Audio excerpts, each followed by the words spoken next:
And welcome back to the Hot Lap. We are talking the Canadian Grand Prix preview. Will it be more Verstappen, Russell nonsense? Will we have a new winner? Or will McLaren continue to dominate? And can Max, in spite of the fact that he can only have 0 penalty points now for the next 2 races, race fairly, but all those other drivers very much take advantage of that? All that and more on the other side of this.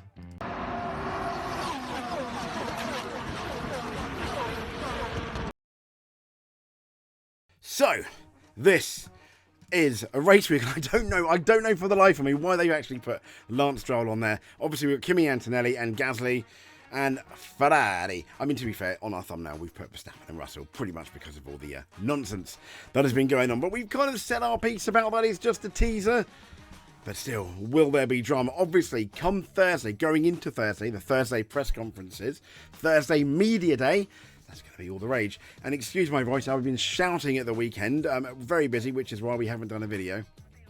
But we're back. We're back talking about race week and talking about the moment here. If you remember this moment, Sebastian Vettel, Lewis Hamilton, yep, Seb got a penalty for coming back on the track, sort of getting away in the way of Lewis. They decided coming dangerously on the track. He was understandably upset along with his fans and swapped number 2 and number 1 around. Here we go. No, he did not believe Hamilton won. It was quite good. What was a toddler tantrum potentially to some has now become iconic, I think, to many others. But that was Sebastian Vettel at the Canadian Grand Prix. But this incident is last year, and what an absolutely amazing incident it was. Here we go. Let's look at the overtakes. Alexander Albon overtaking 2 people. I mean, look at that going there, and then on the inside, think of that of one of the Alpines as well. Absolutely, I mean, sublime. Absolutely amazing. Have a look at it again. This is Alexander Albon. I think that was possibly one of the Alpha Tauris or whatever you want to call it, V-Cubs or at the time, and one of the Alpines. And yep, smell you later, says Albon. And that the travesty being, this did not win Overtake of the Year at the end of season F1 awards. Where you were absolute sacrilege, wasn't it? Absolute sacrilege. Now, this is the 24 versus 25 standings. So in 2024, Verstappen was 194 points. In second was Leclerc on 138, Norris on 131. Well, it's changed somewhat this year, hasn't it? Piastri's in the lead on 186. Norris is second on 176, just 10 points behind him. Verstappen third on 137. So it's a lot closer. Russell, incidentally, is fourth this year. He was all the way down in seventh on 69 points, scoring 111. Hamilton last year was on just 55. And everyone's saying what a shocking year he's had so far. Well, he's on 71 points at this point last year, which I thought was quite interesting. But there we go. Let's not forget Haas. It is Haas's 200th Grand Prix. And long may that continue. An American team. It's going to be really interesting when Cadillac come in next year. What sponsors both of them get. I think it can only help Formula One. We know now lots of eyes are on America. And when you look at their livery, they've got all the names I noticed on the front wing as well, which is absolutely lovely. So congratulations to Haas on their 200th race. This is the Canadian Grand Prix. This is the circuit. And pray tell, we will be looking at that very circuit. So let's have a look at the Canadian Grand Prix. The Circuit de Gilles Villeneuve, it has 3 DRS zones but just 2 detection zones. And I'm basically essentially just scrolling for time until I can see the track guide. Here we go. Okay, here it is. We are in the Aston Martin. Now we are heading to turns 1 and 2, which you can take it a lot faster than you think. And yes, turn 1 is an overtaking point. On the start, we normally have 2 or 3 breaths going into here. We've had crashes in this kind of like 3 and 4 chicane. Coming up now, yes, there have been crashes. Jenson Button, Alonso in 2011.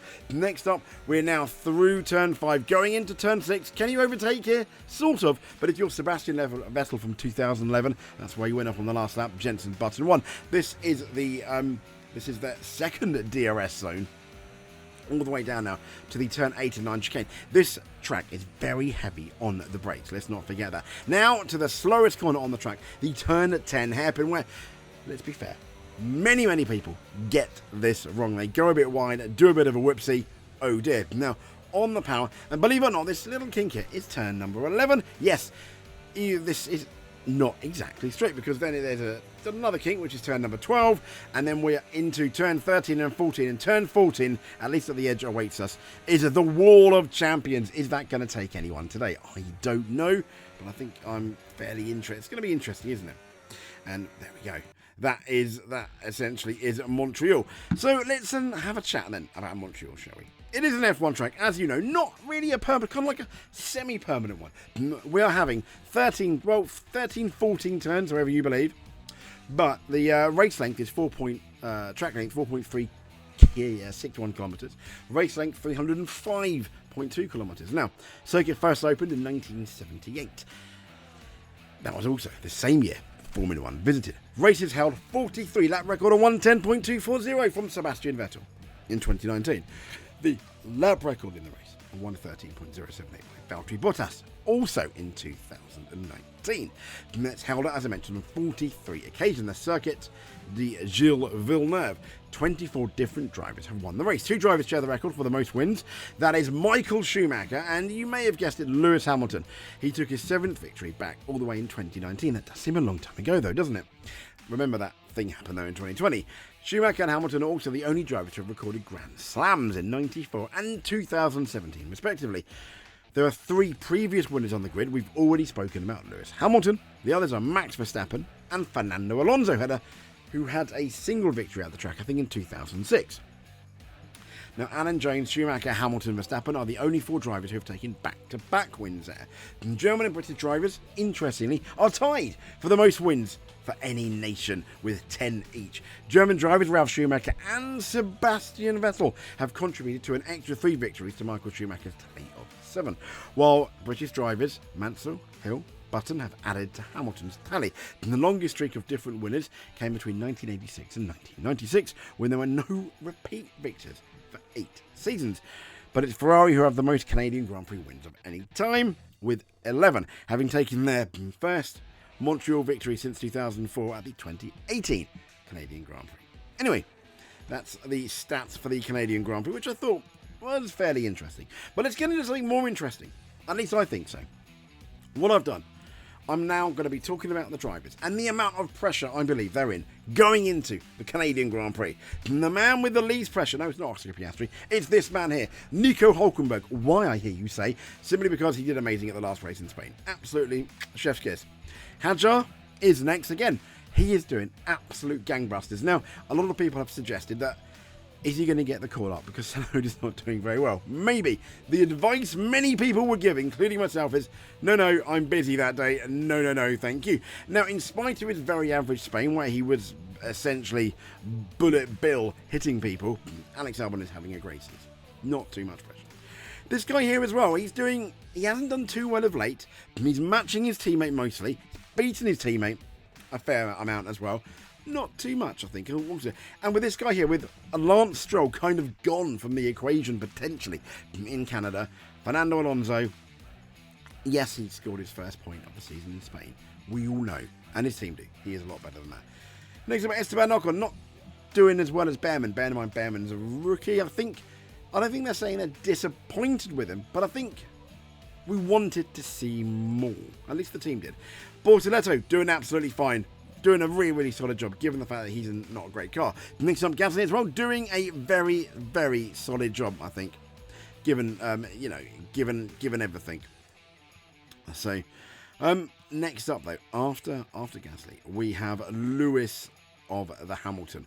Why? Well, he's not doing as well as Leclerc. I think Leclerc is genuinely doing quite well. I don't think not a problem at all. And next up, I think they're very close to Hamilton. Kind of in the same boat is Carlos Sainz, who, yeah, he's doing all right, I guess. Not as good as Albon. Kind of disappointed, if I'm honest. Yeah, I think tiny bit disappointing.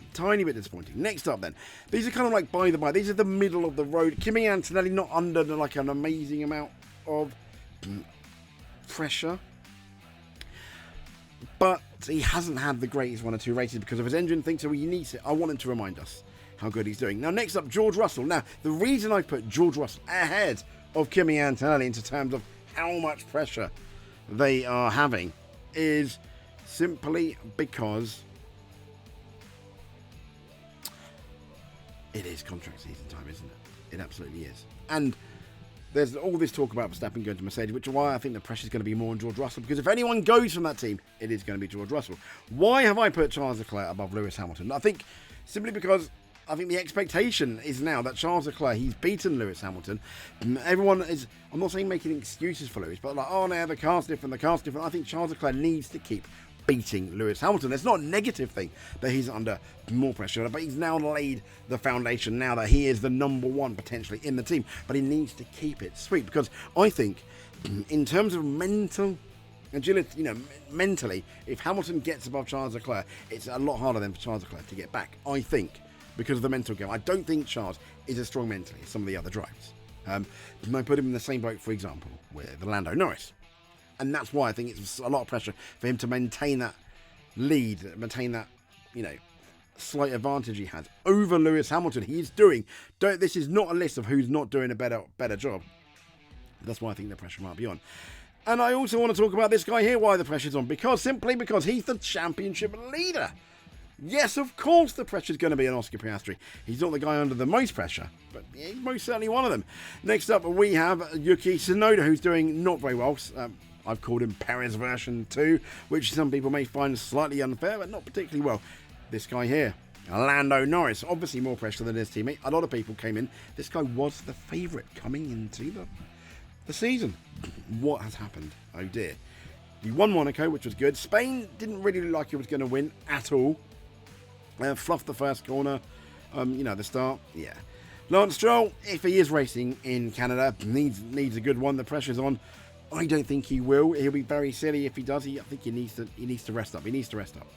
But under pressure, he's going to keep his seat probably. But once again, Aston Martin, the board are going to be asking questions. If they want to be a serious team, why is Lance Stroll there?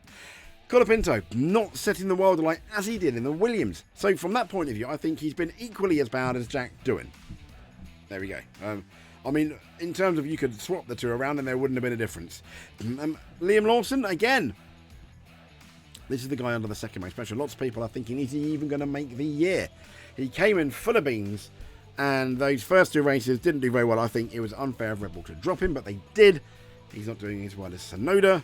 It's not looking good. And the guy under the most pressure, I think, simply because he's on 11 out of 12 possible penalty points, he needs to be clean. And you can even get a penalty point for speeding under a yellow flag. In practice, potentially, as well.